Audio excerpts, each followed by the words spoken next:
Bonjour à tous, je suis Antoine et nous sommes ravis de vous retrouver sur Wow Spoken French. Gabriel, tu sais quoi? Hier, j'ai vécu une expérience vraiment intéressante au centre de copie près de chez moi. Bonjour tout le monde, moi c'est Gabriel. Oh Antoine, raconte-nous. Qu'est-ce qui s'est passé au centre de copie? J'adore quand tu partages tes aventures quotidiennes. Eh bien, j'avais besoin de faire des copies de mon CV pour des candidatures. Mais quand je suis arrivé, j'ai réalisé que je ne savais pas exactement comment expliquer ce que je voulais en français.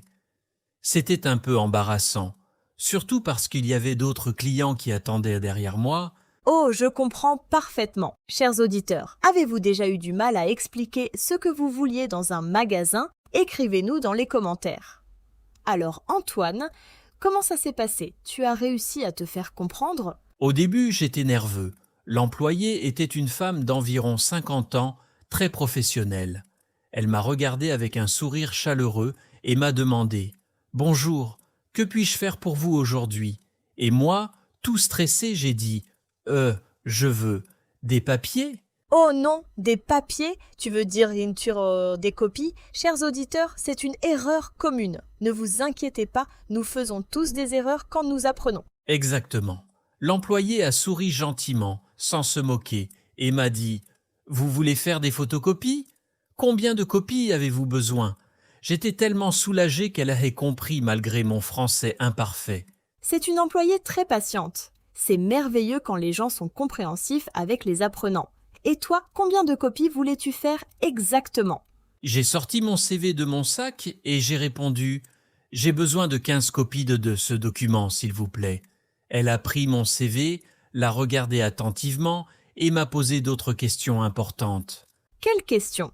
Chers auditeurs, quand vous allez dans un centre de copie, on vous pose souvent plusieurs questions. Savez-vous pourquoi? C'est parce qu'il y a beaucoup d'options possibles. Continuez à écouter pour découvrir lesquelles. La première question qu'elle m'a posée était « Vous voulez des copies en couleur ou en noir et blanc ?» Je n'avais même pas pensé à ça. J'ai réfléchi un moment et j'ai dit « En noir et blanc, c'est moins cher, non ?» Bonne question. Oui, normalement, les copies en noir et blanc coûtent beaucoup moins cher que les copies en couleur. Pour un CV, le noir et blanc est parfait et professionnel. C'était intelligent de ta part de demander. Merci. Ensuite, elle m'a demandé quelque chose d'encore plus technique. Sur quel format de papier? A4 ou A3? Là, j'étais vraiment confus. Je ne savais pas du tout la différence entre ces formats. Oh là là! Antoine, laisse-moi expliquer à nos auditeurs le format à four qu'est le format standard, comme une feuille normale de papier pour imprimante. C'est la taille la plus commune. Le format A3 est exactement 2 fois plus grand. On l'utilise pour les affiches, les plans ou les grands documents. C'est plus clair maintenant? Oui, maintenant je comprends parfaitement. J'ai dit à l'employé A4 s'il vous plaît, le format normal pour un CV. Elle a hoché la tête d'un air approbateur et a continué avec ses questions. Elle avait encore d'autres questions? Auditeurs, imaginez que vous êtes au centre de copie avec un document important. Quelles autres questions pensez-vous qu'on peut vous poser? Réfléchissez-y pendant que Antoine continue son histoire. Oui, elle m'a ensuite demandé « Vous voulez imprimer sur un côté seulement ou sur les deux côtés? Recto ou recto verso ?» Cette fois, j'avais compris ce qu'elle voulait dire. J'ai répondu avec confiance « Recto seulement. Un seul côté, s'il vous plaît. » Excellent! Tu as utilisé le bon vocabulaire. Pour nos auditeurs qui apprennent, recto signifie un côté de la feuille et recto verso signifie les deux côtés de la feuille. Quand vous imprimez recto verso, vous utilisez moins de papier. C'est écologique et économique. C'est très important de connaître ces mots. Exactement. C'est un vocabulaire essentiel. Puis elle m'a demandé quelque chose de complètement surprenant. Quelque chose que je n'avais jamais entendu avant. Vous voulez que je les agrafe? Ou préférez-vous les feuilles séparées? J'ai dit « Pardon?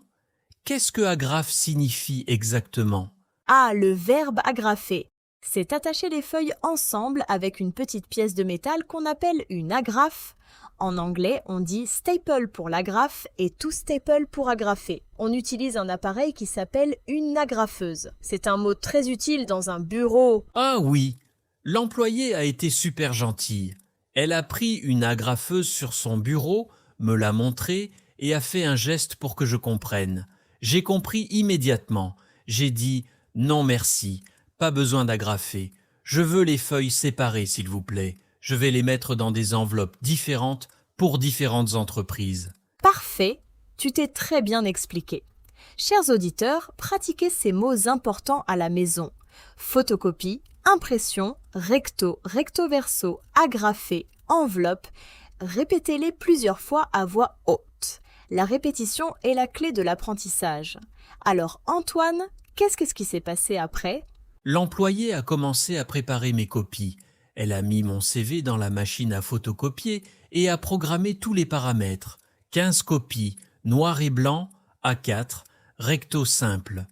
Pendant qu'elle travaillait et que la machine faisait du bruit, elle m'a demandé « Vous avez besoin d'autre chose aujourd'hui?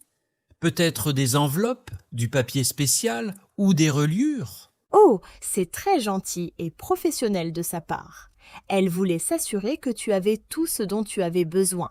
Est-ce que tu avais besoin d'autre chose, Antoine? En fait, oui, c'était parfait qu'elle le mentionne. J'ai dit « Maintenant que vous le mentionnez, oui, j'ai besoin d'enveloppes blanches, des grandes enveloppes pour mettre les documents dedans sans les plier. Vous en avez ?» Très bien, tu as été précis et clair dans ta demande. Auditeur, c'est une leçon importante. Quand vous faites des achats ou des demandes en français, soyez toujours aussi précis que possible. Dites la couleur, la taille, la quantité, l'usage. Ça aide énormément la communication. Exactement. L'employé a ouvert un tiroir sous son comptoir et m'a montré plusieurs types d'enveloppes de différentes tailles. Elle a dit « Nous avons des enveloppes format C4 qui sont parfaites pour les documents A4. Vous pouvez mettre votre CV dedans sans le plier. Vous en voulez combien, Tids ?» Format de Carrefour, c'était un nouveau terme pour toi, non? Oui, complètement nouveau. Mais grâce à son explication claire, j'ai tout de suite compris que Quatre est le format d'enveloppe parfait pour les documents A4 sans les plier. Les dimensions sont exactes pour que le document rentre bien. J'ai réfléchi un moment et j'ai dit « Donnez-moi 20 enveloppes, s'il vous plaît. Comme ça, j'en aurai quelques-unes en réserve pour plus tard. » Super décision. C'est toujours bien d'avoir des enveloppes supplémentaires à la maison. Donc au total, tu as commandé 15 copies de ton CV et 20 enveloppes blanches. Est-ce que tout était prêt rapidement? Oui, la machine était rapide et efficace. En 5 minutes environ, tout était terminé. L'employé a vérifié chaque copie pour s'assurer qu'elles étaient et parfaites, sans tache ni problème. Puis, elle a tout rangé soigneusement et m'a dit « Voilà monsieur, c'est prêt.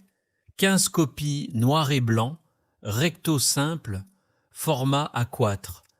Plus 20 enveloppes format 4. Ça fait 12,50 € au total, s'il vous plaît. » 12,50 € pour tout ça, c'est vraiment raisonnable comme prix. Auditeur, dans votre pays, combien coûtent les photocopies et les enveloppes? Est-ce plus cher ou moins cher qu'en France? Dites-nous dans les commentaires. Nous sommes curieux de savoir. J'ai sorti mon portefeuille et j'ai payé avec ma carte bancaire. Après le paiement, j'ai dit avec un grand sourire « Merci beaucoup pour votre aide et votre patience. Vous avez été vraiment formidable avec moi. » Elle a souri chaleureusement et a répondu « Avec grand plaisir, monsieur. Bonne chance pour vos candidatures. J'espère que vous trouverez un excellent travail. » Quelle belle interaction! Quelle histoire touchante! Antoine, tu as non seulement obtenu ce dont tu avais besoin, mais tu as aussi beaucoup appris sur le vocabulaire des centres de copie. Maintenant, tu sais exactement comment communiquer dans cette situation. Absolument. Et chers auditeurs, voici ma leçon la plus importante pour vous. N'ayez jamais peur de poser des questions quand vous ne comprenez pas un mot ou une expression. Les gens sont généralement très patients et gentils avec ceux qui apprennent leur langue. C'est même souvent un honneur pour eux. Exactement. Et rappelez-vous ces phrases utiles que Antoine a utilisées. Je voudrais faire des photocopies. Combien ça coûte? En couleur ou en noir et blanc? Recto ou recto verso? Sur quel format? Vous pouvez m'aider? Ces phrases sont vraiment très utiles dans la vie quotidienne. Gabriel, je pense que nos auditeurs devraient essayer de créer leur propre dialogue maintenant. Imaginez que vous allez au centre de copie demain. Qu'est-ce que vous diriez exactement à l'employé? Quelles questions poseriez-vous? Excellente idée, Antoine. Auditeurs, écrivez dans les commentaires de quoi avez-vous besoin au centre de copie? Des copies pour l'université? Des impressions de photos? Des enveloppes pour envoyer des lettres? Racontez-nous votre expérience réelle ou imaginaire en français. Et si vous ne connaissez pas un mot spécifique, cherchez-le dans un dictionnaire, puis essayez de l'utiliser dans une phrase complète. C'est exactement comme ça qu'on apprend vraiment une langue de manière naturelle et efficace. Tout à fait. Nous adorons vraiment lire vos commentaires et répondre à vos questions. Chaque commentaire nous aide à comprendre vos besoins et à créer de meilleurs épisodes spécialement pour vous. Chers amis qui nous écoutez fidèlement chaque semaine, merci infiniment de faire partie de notre merveilleuse communauté Wow Spoken French. Vous êtes absolument incroyables et vos progrès constants nous inspirent chaque jour. Continuez à pratiquer quotidiennement, continuez à écouter nos épisodes et surtout, n'abandonnez jamais votre rêve de parler français. Le français peut sembler difficile au début, mais avec de la pratique quotidienne et de la persévérance, vous allez certainement réussir. La semaine prochaine, nous allons parler d'une autre situation de la vie quotidienne en France. Vous voulez savoir laquelle? Peut-être au restaurant, à la pharmacie, chez le médecin? Laissez vos suggestions et vos idées dans les commentaires. Et n'oubliez surtout pas de vous abonner à notre chaîne Wow Spoken French si ce n'est pas déjà fait. Activez la cloche de notification pour ne manquer aucun de nos nouveaux épisodes. Merci encore à tous pour votre attention et votre fidélité. Passez une excellente journée et continuez à parler français chaque jour. À très bientôt, chers auditeurs. Bonne journée et bon courage avec votre apprentissage du français. Nous croyons en vous.